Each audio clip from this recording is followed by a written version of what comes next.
Действията към вас на човека, за когото си мислите, в срок до 1 месец. Ще има действия от този човек в срок до 1 месец, даже може да стане много по-бързо.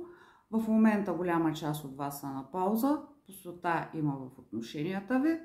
Тук много от вас са научили някакви уроци.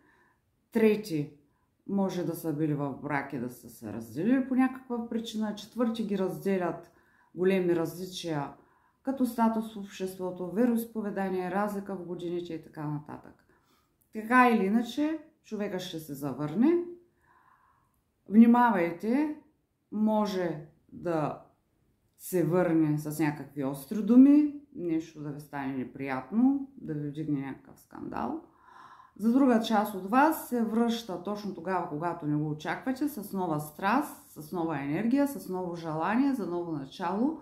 Предупреждението ми към вас е, че такъв тип човек, както бързо се пали, така и бързо угасва.